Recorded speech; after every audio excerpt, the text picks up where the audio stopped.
Okay, so this is Reading Eggs. You should be able to get to this from the email that Jessica sent you, okay?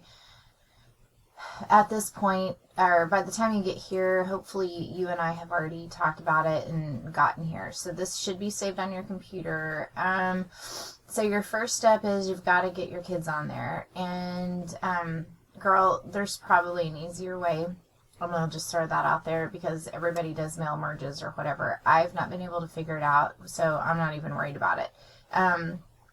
If you can figure that out and you know how to do that, then there's probably an easier way. But this is how I've done it.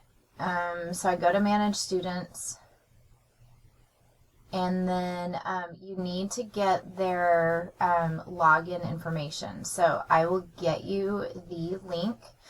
And you'll need to save it. So you'll give them that link, and then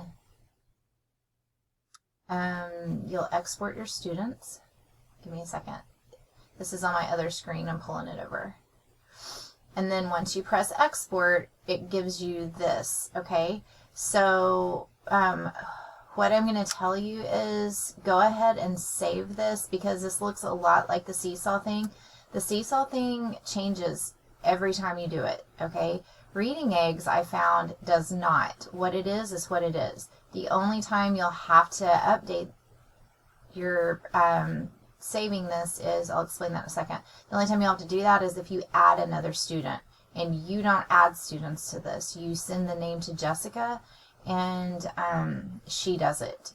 And then once she does it, then you can come back and re-upload another one or whatever.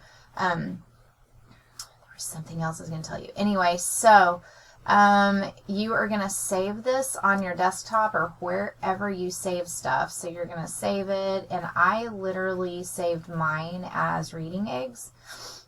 And I saved mine on my desktop, but I pressed in Reading Eggs, and I'm not going to press save because I already have one, but that's how you do it. So then,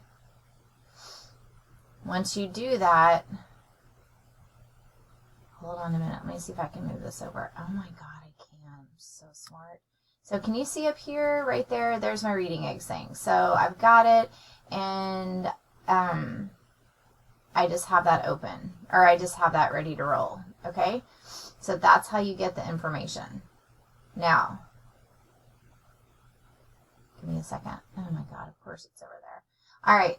So the information you're going to need is the login and the password. Okay, so you'll give them the login because that's like their username, and you'll give them a password because that's like their password, and then that's just it. And then tell them to save it on their computer. Okay, I gotta figure out how to stop this stupid thing.